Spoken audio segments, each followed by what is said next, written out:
इस्लाम कल भी सच्चा मजहब था, आज भी सच्चा मजहब है और हमेशा, अरे प्यार से बोलिए, हमेशा सच्चा रहेगा। लोग कहते हैं कि इस्लाम तलवार के जोर पर फैला। इस्लाम, अरे बोलिए, इस्लाम तलवार के जोर पर फैला। मुसलमान बनाने के लिए डंडा चलाया गया, जबरदस्ती कहा गया कलमा पढ़ वरना कत्ल कर दूंगा। इसी तरीके से हिंदुस्तान में 30 करोड़ मुसलमान बन गए, जबरदस्ती लोगों को बोला गया पढ़ पढ़ पढ़ पढ़, जान के डर से लोग कलमा पढ़ लिए, मुसलमान हो गए। हजरात, मैं कहना चाहूंगा 800 साल तक मुस्लिम बादशाहों की हुकूमत रही। कितने साल तक? अरे प्यार से बोलिए, 800 कितने साल तक? 800 साल। अगर जबरदस्ती किसी को कलमा पढ़ाया जाता तो 800 साल बहुत थे, पूरे भारत में सबके सब मुसलमान हो जाते। लेकिन ऐसा इस्लाम खुदा को पसंद नहीं है कि जबरदस्ती किसी को कहो कि कलमा पढ़, जबरदस्ती कहो कलमा पढ़। ऐसा इस्लाम खुदा को पसंद नहीं। जबरदस्ती इस्लाम नहीं, जबरदस्ती कलमा नहीं, जबरदस्ती नमाज नहीं, जबरदस्ती रोजा नहीं, जबरदस्ती शरई कानून नहीं, जबरदस्ती मजहबी कानून नहीं। जबरदस्ती की बात होती तो सारे मुस्लिम बादशाह जबरदस्ती तलवार उठा उठाकर लोगों को कलमा पढ़ा देते, मगर बादशाह जानते थे कि जबरदस्ती कलमा पढ़ाना ये अल्लाह को नापसंद है। इस्लाम तो वो है कि जबरदस्ती नहीं किया जाए, इस्लामी आदत पेश किया जाए, लोग देख करके कलमा पढ़े। इस्लामी तरीका पेश किया जाए, लोग देख करके कलमा पढ़े। इस्लामी कानून पेश किया जाए, लोग सुन करके कलमा पढ़े।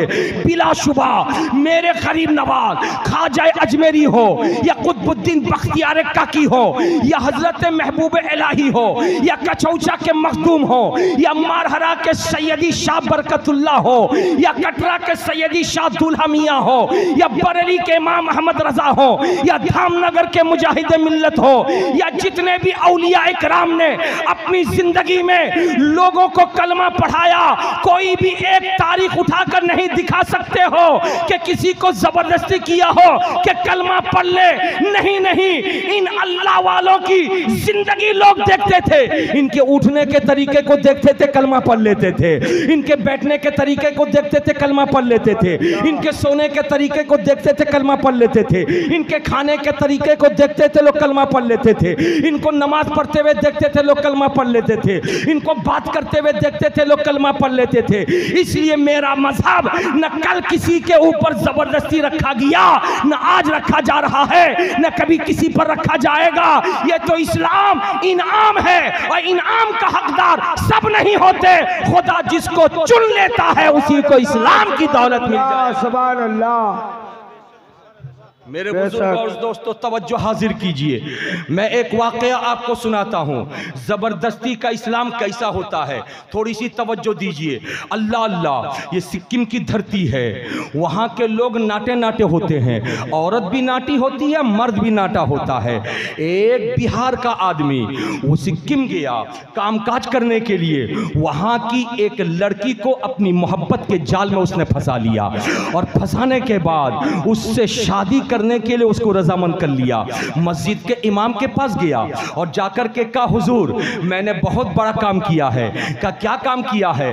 कहा कि मैंने यहाँ की एक लड़की को तैयार कर लिया है, वो इस्लाम भी कबूल करेगी और मुझसे शादी भी करेगी, तो चल करके अब मेरा निकाह पढ़ा दे।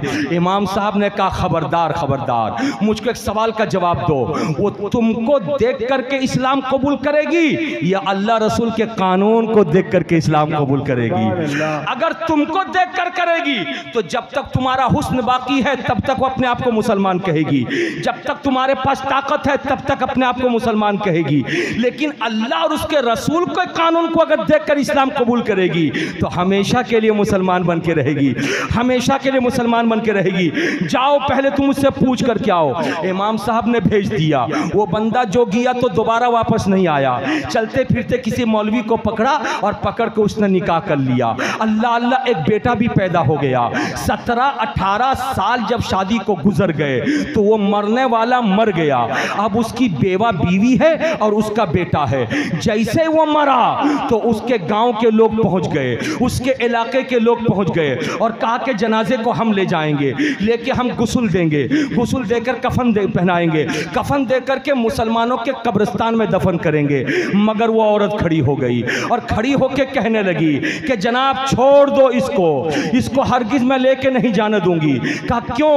कहा कि तुम्हें मैं मुसलमानों के कब्रिस्तान में इसको दफन करने नहीं दूंगी, तुम्हें मैं कफनाने नहीं दूंगी, तुम्हें मैं गुस्ल करने नहीं दूंगी, बल्कि मैं अपने मजहब के कानून के मुताबिक इसको लेके जला दूंगी और जला करके खाकिस्तर कर दूंगी।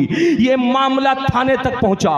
थानेदार पुलिस वाले ने उसके लड़के को बुलाया और कहा कि बीवी एक तरफ है मगर लड़का छोड़ के मरा है, इस लड़के से पूछा जाए, बोल तेरे बाप के साथ क्या सलूक किया जाए। तो लड़के ने कहा मेरी माँ जो कहती है वही किया जाए। जैसे लड़के ने कह दिया बस मामला खत्म हो गया। अब पुलिस वाले ने हाथ उठा लिया और कहा कि हम कुछ नहीं कर सकते, अब लड़का और माँ जिस तरफ है लाश को उसी तरफ देना होगा।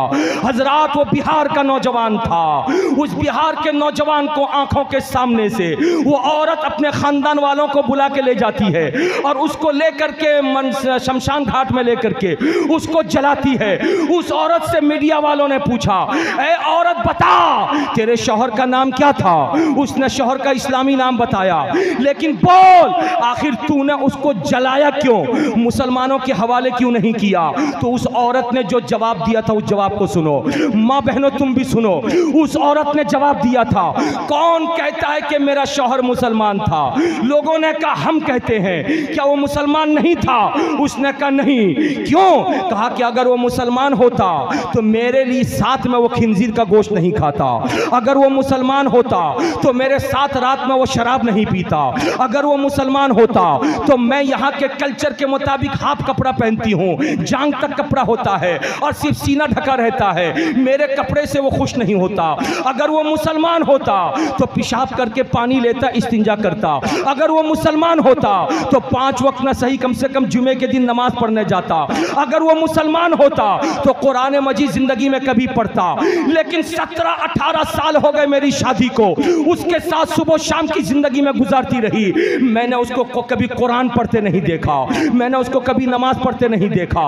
मैंने अपने साथ में उसको शराब पिलाया तो उसने पी लिया, मैंने अपने साथ उसको खिंजीर खिलाया तो उसने खा लिया, मैंने अपने साथ उससे बुराई कराया तो उसने बुराई कर लिया। तो सुनो, इसलिए मैं कहती हूं कि हरगिज मुसलमान नहीं था।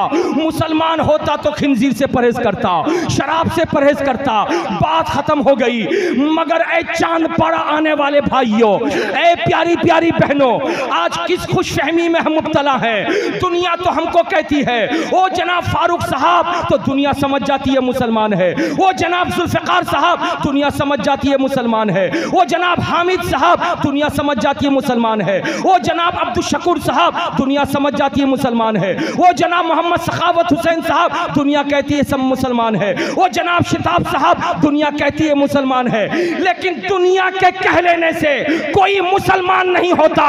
मुसलमान तो वो होता है कि दुनिया कहे या ना कहे, अल्लाह की बारगाह में मुसलमान है, रसूलुल्लाह की बारगाह में मुसलमान है। नारे तकबीर, नारे रिसालत, नारे हैदरी, उसका नाम रिया का नाम, कदम कदम, नारे तकबीर, नारे रिसालत।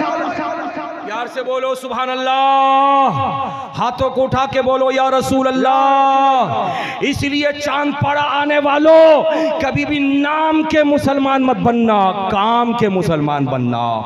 नाम के मुसलमान बन के रहोगे, दुनिया समझेगी मुसलमान है, मगर अल्लाह और उसके रसूल की बारगाह में जो फहरिस्त है, उस फहरिस्त में मुसलमान होने में नाम नहीं रहेगा। इसलिए मैं कहता हूँ, नाम के मुसलमान न बनो, काम के मुसलमान बनो। और काम का मुसलमान आदमी उसी वक्त बनेगा जब उसका यकीन अल्लाह की ज़ात पर हो। काम का मुसलमान उसी वक्त बनेगा जब उसका यकीन रसूलुल्लाह की ज़ात पर हो।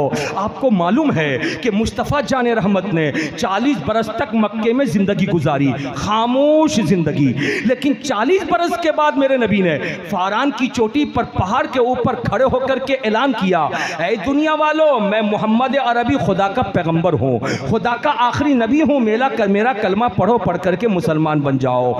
रसूलुल्लाह का ऐलान सुनने के बाद इनकार करने वाला अबू जहल इनकार करता रहा, उतबा इनकार करता रहा, शीबा इनकार करता रहा, लेकिन इकरार करने वाले भी सामने आ गए। जो इनकार कर रहे थे अपना घर दोज़ख में बना रहे थे, और जो इकरार कर रहे थे अपना ठिकाना जन्नत में बना रहे थे।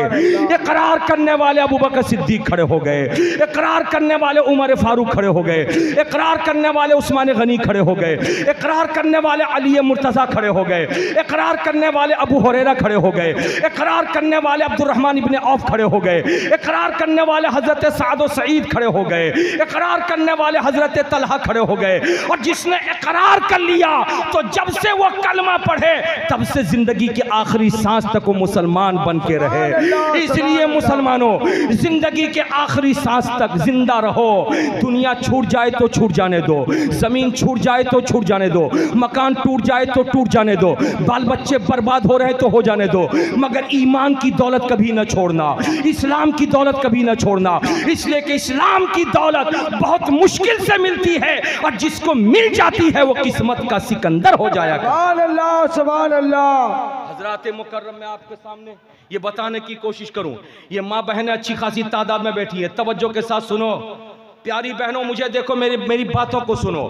आप लोग सोच रहे होंगे कि मौलाना साहब अपनी बातों में मर्दों का नाम ले रहे हैं, इस्लाम में क्या औरतों का कोई हक नहीं है? अरे बोलो भाई, औरतों का हक है कि नहीं है? अरे बोलिए ना, औरतों का हक है ना? अरे बोलिए, है ना? और हक कब मिलता है? जब आदमी काम करता तब हक मिलता है।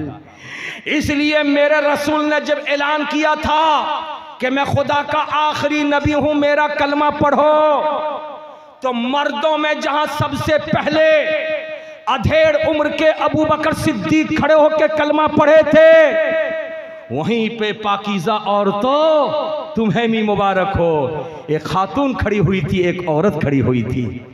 अरे झूम के बोलिए ना, प्यार से बोलिए, एक औरत खड़ी हुई थी। वो औरत कौन थी? कयामत तक पैदा होने वाले सब सारे मुसलमानों की माँ हजरत खदीजतुल कुबरा थी। सुभान अल्लाह। ये रसूलुल्लाह की बीवी है हजरत खदीजतुल कुबरा। रसूलुल्लाह के ऐलान पर अगर मर्दों में सबसे पहले अबू बकर ने कलमा पढ़ा, तो औरतों में रसूलुल्लाह की बीवी हजरत खदीजतुल कुबरा ने कलमा पढ़ा। सुभान अल्लाह। झूम के बोल दो सुभान अल्लाह, सुभान अल्लाह। मचल के बोल दो माशा अल्लाह, माशाअल्लाह। कलमा पढ़ा और मुसलमान हो गई। अरे बोलो भाई, सुभान अल्लाह। कलमा पढ़ा और मुसलमान हो गई, कलमा पढ़ा मुसलमान हो गई। और जब मुसलमान हो गई तो खुदा मुसलमान को इज्जत देता है। सुभान अल्लाह। झूम के बोले, मुसलमान को इज्जत देता है। अगर कोई मुसलमान बेइज्जत हो रहा है तो अपने किरदार की बुनियाद पर हो रहा है, अपने करतूत की बुनियाद पर हो रहा है। मुसलमान होके झूठ बोलेगा, बेइज्जत होगा। मुसलमान होके शराब पिएगा, अरे बोलिए, बेइज्जत होगा। मुसलमान होके ताश खेलेगा, बेइज्जत होगा। अरे बोलिए, बेइज्जत होगा। मुसलमान होकर के झगड़ा लड़ाई लगाएगा, बेइज्जत होगा, बेइज्जत होगा।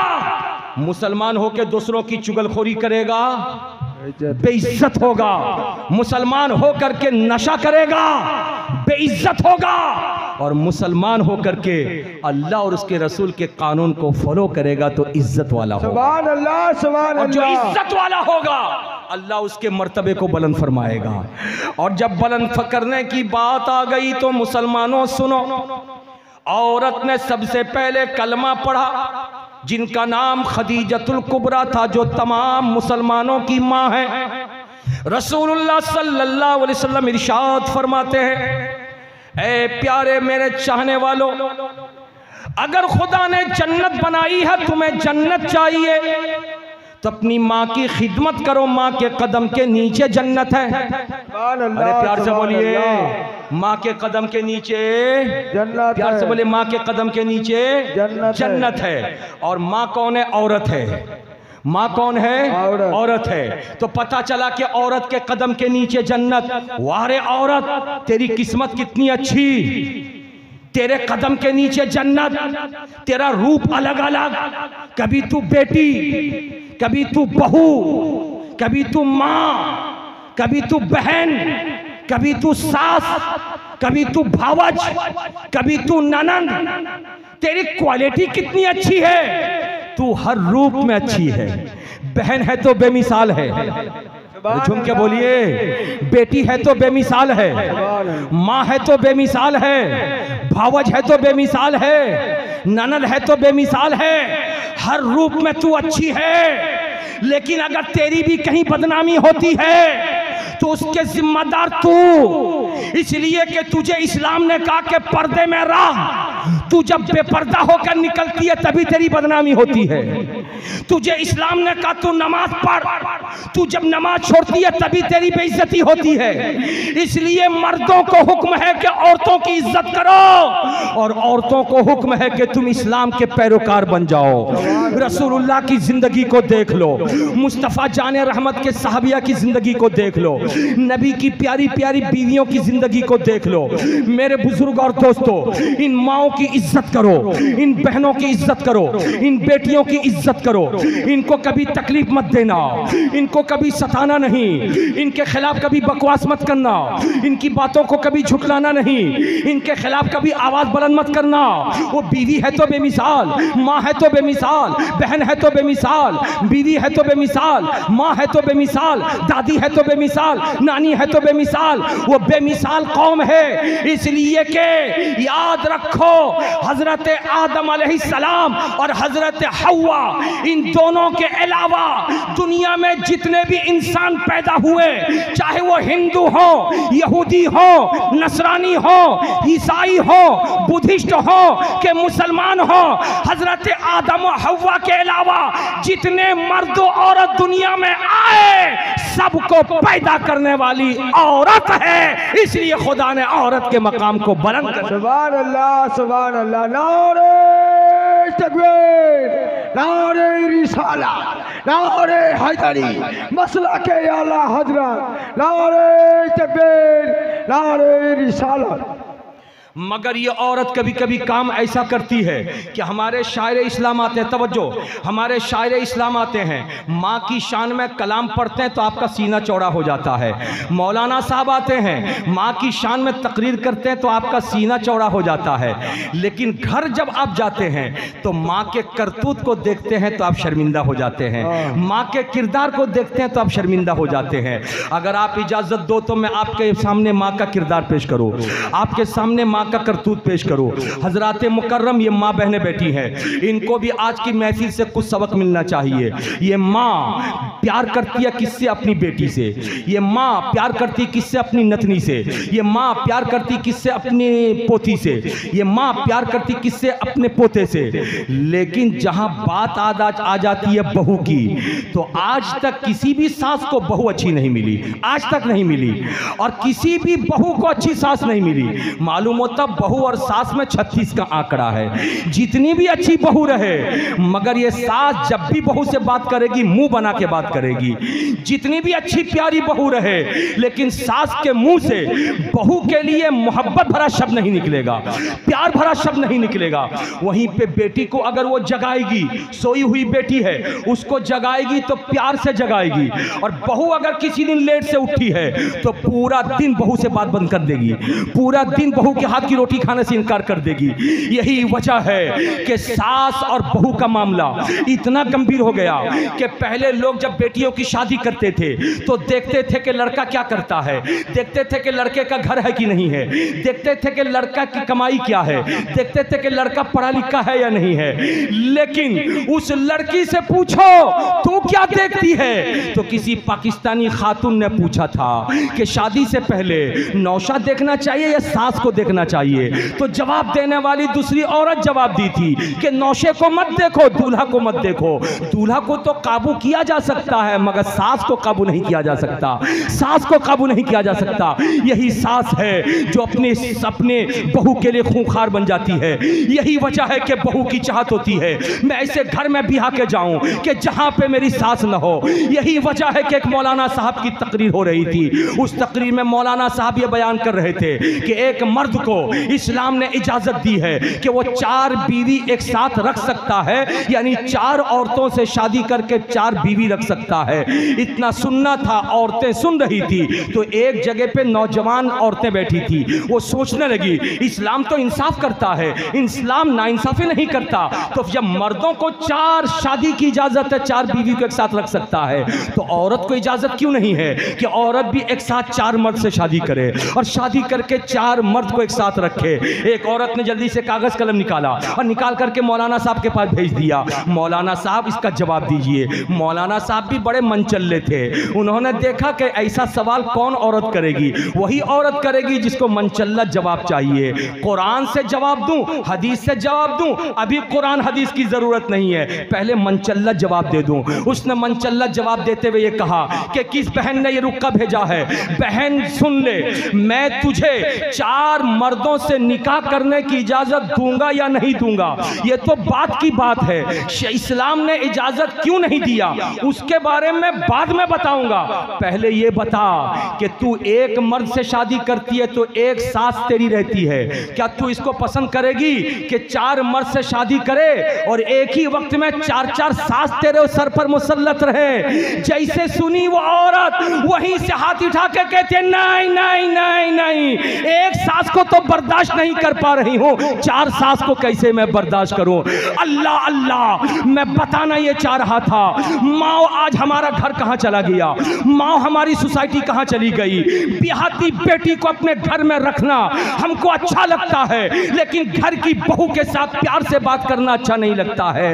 अपने नाती नतनी को घर में रख के झगड़ा लगाना अच्छा लगता है, मगर पोता पोती के साथ अच्छा सलूक नहीं होता है। हम मुसलमान हैं, नमाज भी पढ़ते हैं, कुरान भी पढ़ते हैं, सास के हाथ में तस्बीह दाना भी है, मगर बियाती बेटी को अपने घर में रख करके ननंद और भावज में झगड़ा लगा रही है। प्यार भरा जुमला बहू के लिए नहीं बोल पाती है, ननंद के लिए बोलेगी, बेटी के लिए बोलेगी। उसका नतीजा ये निकलता है कि तेरा बेटा कर्नाटक में नौकरी करता है, तू बहू के साथ अच्छा सलूक नहीं करती। वो बेचारी बहू रोजाना रात में रो रो के अपने शौहर को फोन करके कहती है तेरी माँ ने मुझे आज ऐसा कहा, तेरी माँ ने वैसा कहा, तेरी माँ ने ऐसा कहा, तेरी माँ ने वैसा किया। 3 महीने के बाद बेटा कर्नाटक से आता है, बाल बच्चों को लेके मालदा में फ्लैट भाड़े में लेकर के वहां रहना शुरू कर देता है। फिर माँ कहती है मेरा बेटा लफंगा हो गया, मेरा बेटा नालायक हो गया। ऐ शायर इस्लाम, माँ की शान में कलाम पढ़, मौलाना साहब माँ की शान में तकरीर कीजिए।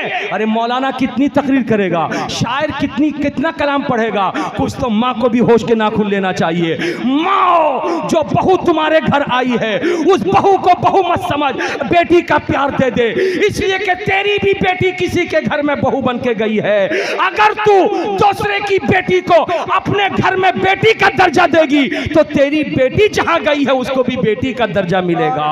प्यार दे दो, प्यार ले लो, मोहब्बत दे दो, मोहब्बत ले लो।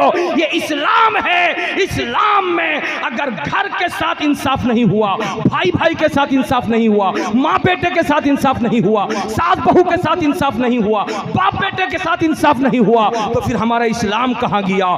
इसलिए मुसलमानों, तुम्हारे मजहब से ज्यादा अच्छा मजहब किसी का नहीं है, तुम्हारे दीन से ज्यादा अच्छा दीन किसी का नहीं है, तुम्हारी शरीयत से ज्यादा अच्छी शरीयत किसी की नहीं है, तुम्हारे कानून से ज्यादा अच्छा कानून किसी का नहीं है। जब तुम अच्छे हो, तुम्हारे नबी अच्छे हैं, कुरान अच्छा है, अहले बैत अच्छे हैं, सहाबा अच्छे हैं, तुम्हारा दीन अच्छा है, तुम्हारी शरीयत अच्छी है, तो आओ सब कुछ खत्म कर दो, इस्लाम के कानून को फॉलो करके मोहब्बत बांट दो, मोहब्बत ले लो, मोहब्बत अता।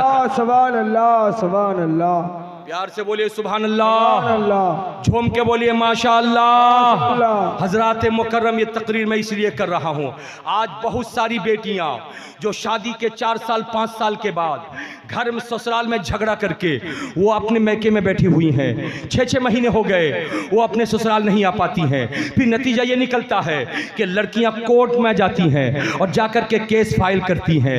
आज मुसलमानों का बहुत पैसा कोर्ट में वकील खाता है, कोर्ट में वकील खाता है।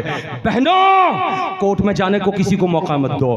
भाइयों, झगड़ा होगा लेकिन हर झगड़े का हल है इस्लामी कानून से हल करो, मुफ्तियाने इकराम से हल करो, शरई कानून से हल करो। ये मजहब इस्लाम है। जिसके पास मजहब का कानून होगा वो कभी कोर्ट का दरवाजा नहीं खटखटाएगा। अरे कुरान सबसे बड़ी किताब है, उस किताब के आगे कोई किताब नहीं। और कुरान में किताब जिंदगी है, पैदा होने के बाद से लेके मौत तक और मौत के बाद से लेके हश्र तक सारी चीजों का कानून कुरान में मौजूद। सुभान अल्लाह, सुभान अल्लाह। प्यार से बोल दिए सुभान अल्लाह, सुभान अल्लाह। मेरे बुजुर्ग और दोस्तों, मैं आपके सामने ये बयान कर रहा था, इस्लाम सच्चा मजहब है। बोलिए ना भाई, इस्लाम, प्यार से बोलिए, इस्लाम सच्चा मजहब है। और जब इस्लाम सच्चा मजहब है तो इस्लाम के पैरोकार, फॉलोवर मुसलमान अच्छी कौम है। अरे बोलिए ना भाई, मुसलमान अच्छी कौम है। मुसलमान से बढ़ करके कोई कौम अच्छी नहीं, सबसे अच्छी कौम का नाम मुसलमान है। अरे बोल दीजिए, सबसे अच्छी कौम का नाम, अरे बोलिए, सबसे अच्छी कौम का नाम मुसलमान है। सबसे अच्छी कौम का नाम मुसलमान है। इसलिए कि मुसलमान उस नबी का कलमा पढ़ता है जो नबी अपनी उम्मत से बहुत मोहब्बत करते हैं। उस नबी ने जितनी मोहब्बत किया इतनी मोहब्बत कोई नहीं कर सकता। एक बेटे के लिए माँ नहीं कर सकती, एक भाई के लिए दूसरा भाई नहीं कर सकता, औलाद के लिए बाप नहीं कर सकता, मुक्तदी के लिए इमाम नहीं कर सकता, मुरीद के लिए पीर नहीं कर सकता। सबसे ज्यादा मोहब्बत खुदा की मखलूक में मुस्तफ़ा जाने रहमत अपनी उम्मत से किया करते। सुभान अल्लाह, सुभान अल्लाह। और जो उम्मत से करते हैं तो उम्मत का भी काम यह है कि सबसे ज्यादा मोहब्बत अपने नबी से करे। झूम के बोल दीजिए ना, सुभान अल्लाह, नबी से करे। तो इसलिए एक चांद पारा आने वालों, मैं तुम्हें मुबारकबाद देता हूं कि तुमने आज के जलसे में शिरकत करके दुनिया वालों को बताया है कि नींद कुर्बान नबी के लिए, सुभान अल्लाह, दौलत खर्च नबी के लिए, सुभान अल्लाह, अपने जिस्म की ताकत खर्च नबी के लिए। जिस नबी ने रात रात भर जग करके उम्मत के लिए दुआ किया, उस नबी से बड़ा मोहसिन कोई नहीं है। इसीलिए सुन्नियों, उस प्यारे नबी सल्लल्लाहु अलैहि वसल्लम से ऐसी मोहब्बत तुम करते हो जो मिसाली मोहब्बत होती है।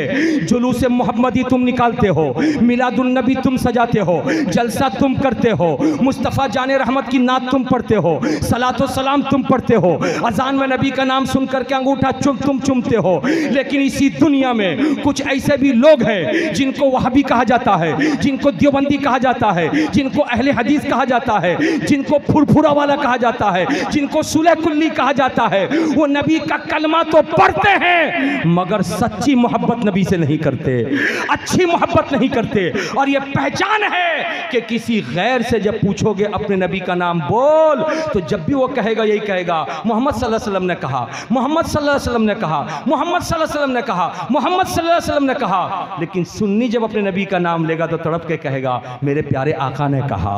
झूम के बोलिए, मेरे प्यारे मुस्तफ़ा ने कहा, अल्लाह के मुक़द्दस नबी ने कहा, नबियों के इमाम ने कहा, रसूलों के सुल्तान ने कहा। हजरात, अदब का बहुत बड़ा मकाम है। जो बेअदब है, गुस्ताख है, वो नबी का नाम भी गुस्ताखी में लेता है। लेकिन सुन्नियों, तुम अदब वाले हो, मोहब्बत वाले हो, प्यार वाले हो, अपने नबी का नाम भी लेते हो तो मोहब्बत और अदब से लिया। अल्लाह, सुभान अल्लाह, प्यार से बोलिए सुभान अल्लाह, सुभान अल्लाह। और जब बात आ गई है तो तवज्जो के साथ सुनिए, नबी कितनी मोहब्बत करते हैं। एक जंग से सहाबा इकराम को लेकर के मुस्तफ़ा जाने रहमत वापस हो रहे थे। एक जगह पे पड़ाव डाला, ठहर गए। मुस्तफ़ा ने, प्यारे नबी ने फरमाया कि ऐ मेरे चाहने वालों, यहीं पे ठहर जाओ, आराम कर लो, आराम कर लो। उसके बाद जब थकावट दूर हो जाएगी तो सफ़र शुरू करेंगे। ऐसे आलम में मगरिब की नमाज का वक्त हो गया, खेमे लगा दिए गए, हर खेमे में 2-2, 4-4 साहबी रहने लगे। जैसे मगरिब की नमाज का टाइम आया, साहबा इकराम अपने अपने खेमे से निकल करके गए। नबी की इक्तदा में नमाज मगरिब पढ़ेंगे। प्यारे नबी सल्लल्लाहु अलैहि वसल्लम ने नमाज पढ़ाई मगरिब की। मगरिब की नमाज के बाद साहबा ने सोचा कि रसूलुल्लाह की दस्तबोसी करें, हाथ चूमे, मुसाफा करें। एक लाइन से नबी की बारगाह में साहबा आते रहे दस्तबोसी करने के लिए। लेकिन उन्हीं साहबा में एक साहबी थे मोटे, जिनका बदन बहुत ज़्यादा था और पेट का कुछ हिस्सा भी निकला हुआ था। वो दौर ऐसा था जिस दौर में लोग ये चमड़े का जूता नहीं पहनते थे, लकड़ी का पहनते थे, जिसको खड़ाउन कहते हैं। वो मोटे जिस्म के सहाबी रसूलुल्लाह की बारगाह में आए हाथ चूमने के लिए, दस्तबोसी करने के लिए। लेकिन अनजाने में उनका पैर नबी के पैर पे पड़ गया। जैसे नबी के पैर पर पड़ा, मेरे रसूल को थोड़ी सी तकलीफ महसूस हुई। और जैसे तकलीफ महसूस हुई, रसूलुल्लाह ने अपने असा को निकाला, लाठी शरीफ को, और निकाल करके लाठी से उस साहबी रसूल के पेट में सरकार ने एक आहिस्ता सा टच किया और इरशाद फरमाया कि अरे हाथ चूमने आए, दस्तबोसी करने आए, मुसाफा करने आए, मेरे पैर को तो छोड़ो। इतना सुनना था। साहबी रसूल ने नीचे देखा, शर्मिंदा हो गए, जल्दी से पैर हटाया, हटा करके दस्तबोसी किया और उसके बाद अपने खेमे में चले गए। मगरिब से लेकर के इशा का वक्त हो गया। वो साहबी रसूल जाकर के रोने लगे। इशा का वक्त हुआ, नमाज इशा पढ़ने के लिए सब लोग आए, वो भी रोते हुए आए और आकर के नमाज पढ़े, फिर अपने खेमे में चले गए। अल्लाह अल्लाह, रात का तिहाई हिस्सा गुजरा। जिस वक्त तहज्जुद की नमाज पढ़ी जाती है, साहबा इकराम बेदार हुए तहज्जुद पढ़ने के लिए, तो उस खेमे में देखा गया वो साहबी अपने खेमे के अंदर सोए नहीं, रात भर रो रहे हैं। हजरत बिलाल हबशी गए और जाकर के आवाज दी, कहा कि वो मोटे साहबी कहाँ हैं? रसूलुल्लाह याद कर रहे हैं। इतना सुनना था, वो गैब गैब के रोने लगे, सोचने लगे, या अल्लाह, रात में मैंने बड़ी गुस्ताखी की है, अपने खड़ौन से मैंने नबी के कदम को छू दिया है, उनके पैर पर मेरा खड़ौन पड़ गया है, ये गुस्ताखी मुझसे हो गई है। कहीं मेरा खुदा नाराज होकर मेरी मजम्मत में कहीं कुरान की आयत तो नहीं भेज दिया। रात के इस हिस्से में मेरे नबी मुझको क्यों याद कर रहे हैं? मेरी दुनिया बर्बाद हो जाएगी, मेरा दीन बर्बाद हो जाएगा, मेरी आखिरत बर्बाद हो जाएगी। रोते हुए, कांपते हुए रसूलुल्लाह की बारगाह में पहुंचे।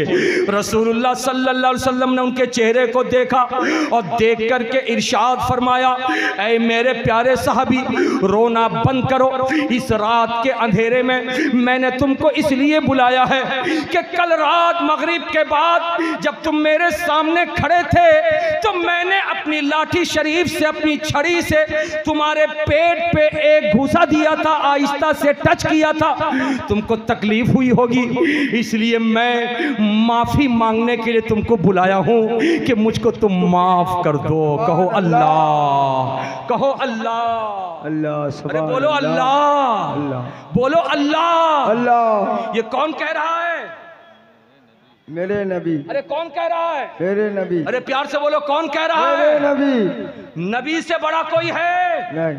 अरे बोलो, नहीं। नबी से बड़ा कोई है? नहीं। खुदा की मखलूक में नबी से बड़ा कोई नहीं। उम्मती है साहबी, रसूलुल्लाह नबी हैं। इरशाद फरमाते हैं, मेरे साहबी, अगर तकलीफ पहुंची हो तो मुझको माफ कर देना।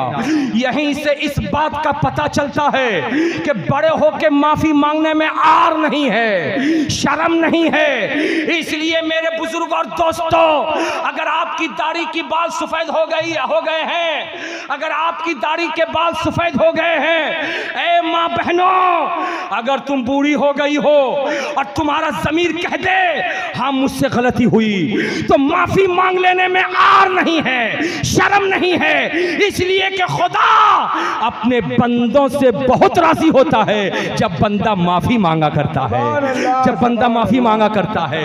इसलिए कहते हैं माफी मांगने वाला छोटा नहीं होता। अगर आप बेटे से कोई बात करें और बेटा अगर आप आपसे कोई जवाब, आपको कोई जवाब दे और उसको अगर आप मार दे 2-4 डंडा, रात में एहसास हो आपको, तो सुबह चाहिए कि बेटे को बुलाएं और बुला कर कहे कि बेटा मैंने रात तुझको मार दिया था, बाद में मुझको बड़ा एहसास हुआ, चलो माफ करो, मैं भी इंसान हूं, इंसान से गलती होती है। अगर एक दिन आपने कर दिया तो सखावत हुसैन बरकाती जिम्मेदारी से कहता है कि बेटे के दिल में अगर 80% मोहब्बत थी, अगर आप कह देंगे तो वो 100% मोहब्बत आ जाएगी। मेरे बुजुर्गों दोस्तों, ऐसा है या नहीं? एहसास बनने वाली औरत, तेरा भी ज़मीर है, तेरा भी दिल है।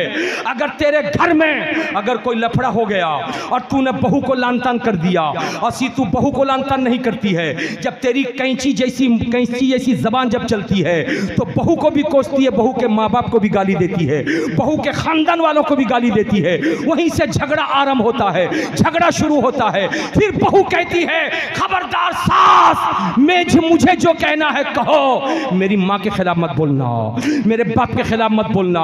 इसलिए बहुत संभल के रहने की जरूरत है। सिर्फ नमाज पढ़ लेने का नाम मुसलमान नहीं, सिर्फ रोजा रख लेने का नाम मुसलमान नहीं, सिर्फ हज कर लेने का नाम मुसलमान नहीं।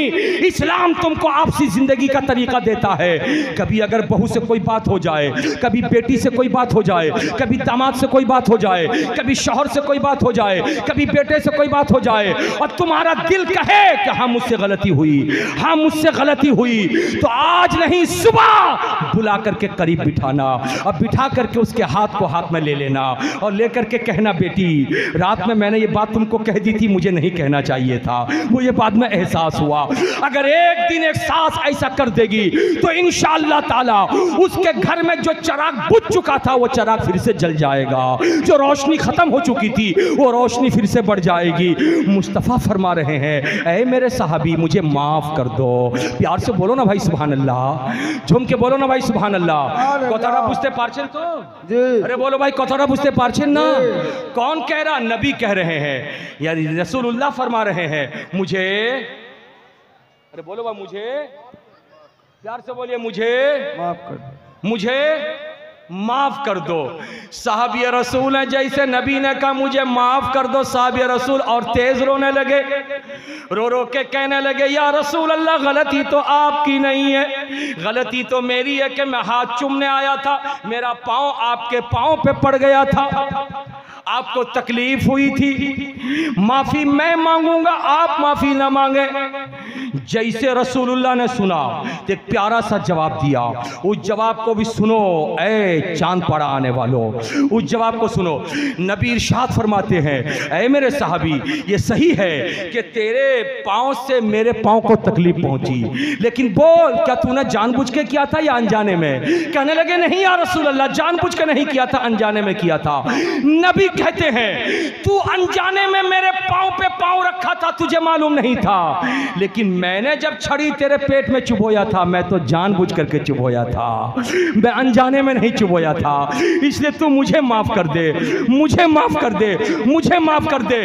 नबी फरमा रहे मुझे माफ कर दे, नबी फरमा रहे मुझे माफ कर दे।